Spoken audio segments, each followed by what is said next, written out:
Balik kepada hadis ni. Hadis ni kita telah bahas sebahagian bab-bab di dalam hadis ni tentang merendahkan bagaimana isyarat di dalam solat. Dan kita telah bahaskan macam mana kalau satu orang itu mampu duduk, tak mampu berdiri, mampu duduk, dan semua pendetailan itu kita telah bahaskan pada kuliah yang lepas. Cuma saya nak sebut beberapa hal yang mungkin untuk orang-orang yang orang yang bermusafir. Kadang-kadang yang tak boleh sempurnakan solat ni bukan saja orang sakit, tapi juga kadang-kala membabitkan orang yang naik kenderaan. Contohnya orang naik kapal terbang, naik kapal pada zaman dulu. Naik kapal pada zaman dulu. Kalau kapal tu macam besar, mungkin dia boleh berdiri tak kapal tu. Solat macam biasa, macam kita duduk naik cruise, kita boleh solat. Tapi kalau kapal tu kecil, macam mana satu orang nak solat di atas kenderaan yang seperti itu? Ataupun seperti kapal terbang, ataupun kereta api. Kalau kereta, kita naik, bila nak sembahyang fardu, kita wajib berhentilah. Sebab kalau tidak, tak dapat menyempurnakan solat. Wa idza amartukum bi syai' fa'tu mastata'tum. Kan? Apabila Allah perintah sesuatu, kita datangi dengan kadar kita mampu, dan itu kita mampu. Berhenti kereta kita mampu. Jadi kita kena berhenti. Sembahyang sunat, nawafil kita boleh buat di atas kenderaan. Tapi sembahyang fardu, naik kereta, kita kena berhenti. Tapi kalau kereta api, kita tak boleh kata habang kat driver depan berhenti saat.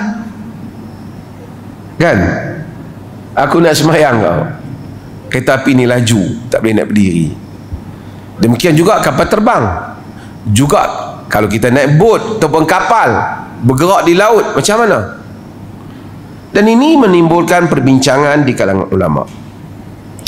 Ada hadis yang diriwayatkan oleh Al-Hakim An-Naisaburi, dan dia mensahihkan hadis itu dan disetujui oleh Imam Zahabi, tapi sebahagian pengkritik hadis seperti Al-Albani mempertikaikan beberapa rawi yang ada di situ. Cumanya dalam riwayat itu daripada Ibnu Umar, apabila su'ilan Nabi SAW, ditanya Nabi SAW anis salati fis safinah, tentang salat di atas kapal, sembahyang di atas kapal. Kaifa usalli fis safinah, macam mana aku nak sembahyang atas kapal? Nabi SAW kata, salli fiha qa'iman illa an takhaful gharq. Kamu sembahyang di atas kapal itu dalam keadaan berdiri, melainkan jika kamu takut tenggelam. Artinya apabila kita naik kenderaan, kita sembahyang fardu, kita wajib sempurnakan salli qa'iman, hendaklah kamu sembahyang berdiri. Fa illam tastati', jika kamu tak mampu, barulah kamu duduk. Kalau kita naik kapal terbang tu ada tempat untuk kita solat berdiri.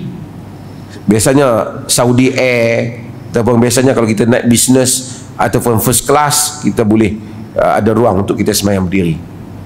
Kita wajib berdiri. Kita tak boleh malah nak berdiri belakang, sembahyang di tempat duduk aku. Tak boleh.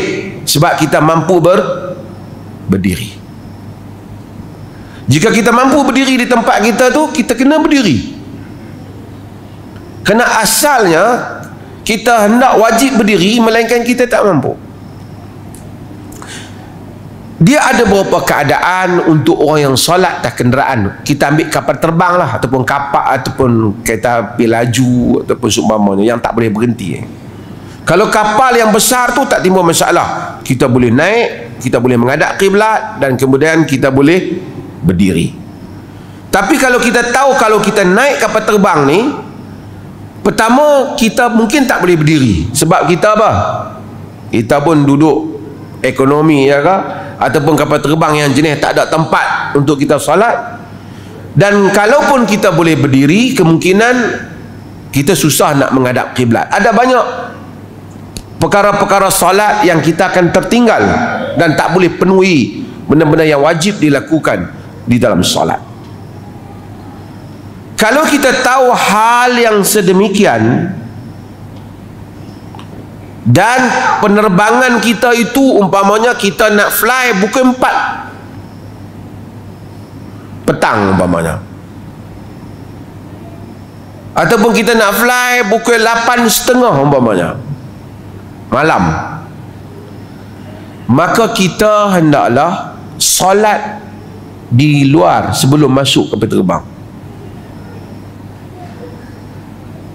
Kerana di luar ni kita boleh solat sempurna. Terutama apabila pertama, kalau telah umpamanya kapal terbang fly pukul 3, kita masuk zuhur pukul 1.30, kita wajib sembahyang zuhur di luar ni, kerana itu sempurna. Kalau dah naik atas kapal terbang tidak sempurna. Ataupun kapal terbang kita pukul 4, kita boleh jamak siap-siap zuhur dan asar. Kalau kita musafir lagi, kita jamak siap-siap di bawah. Kalau tak musafir pun kita boleh jamak tamam, kerana itu sempurna. Di atas tidak sempurna, tak boleh berdiri, tak boleh apa. Kalau sekiranya kita dah naik kapal terbang, kata kita fly pukul 1, kapal terbang kita dijangka sampai pukul 7 malam, ataupun sampai pukul 8 malam. So kita akan, kalau kita nak solat tak boleh, nak belum masuk waktu.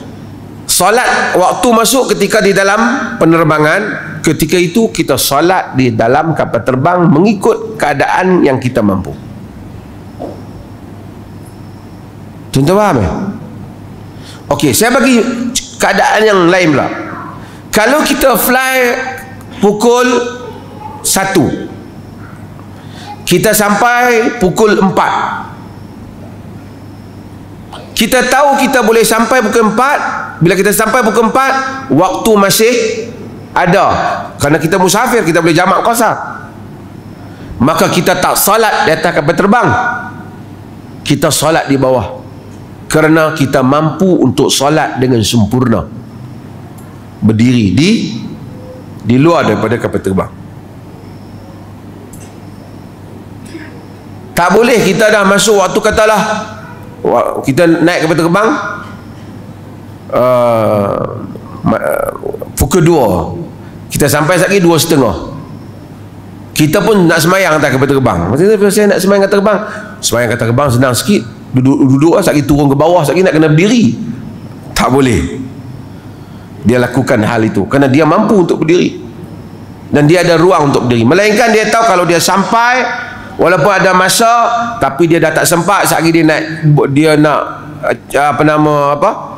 untuk buat pasport dia, urusan di kaunter, di border nanti macam-macam, dan dia akan lepas waktu, boleh dia solat di atas kapal terbang. Tetapi kalau masa dan ruang dia masih ada, hendaklah dia solat dalam keadaan yang elok. Kalau dia dah solat atas kapal terbang, itu yang dia mampu ketika itu, dia tidak perlu mengulangi solat dia. Tak ada solat hormat waktu dan seumpamanya, kita tidak pakai qaul itu. Kita kata apa yang dia mampu, fa in lam tastati' fa qa'idan. Jika kamu tak mampu, kamu duduk. Ketika itu memang dia tak mampu.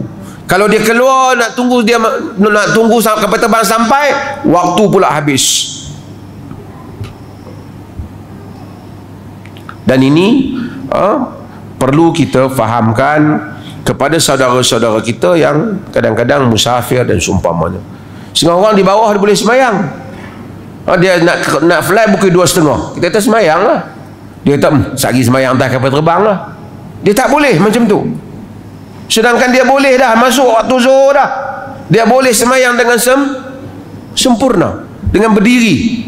Tak apalah kalau dia musafir, rakaatain, 2 rakaat, tapi dia berdiri. Kenapa dia memilih nak pergi semayang duduk?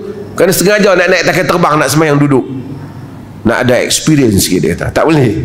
Dia bukan main pengalaman-pengalaman. Ini mesti dibetulkan. Siapa yang tak betul dulu dia tersilap, afallahu amma salaf, Allah maafkan apa yang lepas. Tapi yang ke depan, kerana menunaikan hadis Nabi SAW ini, jika kamu tak mampu, maksudnya kalau kita mampu, hendaklah kita solat dalam keadaan seperti yang diperintahkan, iaitu berdiri. Seperti yang diperintahkan, iaitu berdiri. Dan ini untuk saudara-saudara kita yang musafir, dan kita yang naik kereta api juga sama. Atas kereta api mungkin kita tak boleh nak berdiri, kereta api laju dulu. Tak bolehlah kita tengok ruang tengah ni kita sembahyang, orang nak lalu tak boleh. Woi, orang nak sembahyang lah, sembahyang lagi penting daripada apa nak lalu. Tak boleh macam tu. Itu bukan, that is not our right. Itu bukan kita punya tempat. So kita tak boleh ambil tempat orang nak lalu lalang di situ. Bahkan Imam Malik menyebut kalau orang lalu juga di hadapan kita, kita yang berdosa. Bukan dia yang berdosa, kerana kita telah sekat laluan orang. Ini disebut oleh Al-Hafiz bin Hajar di dalam Fathul Bari. Dan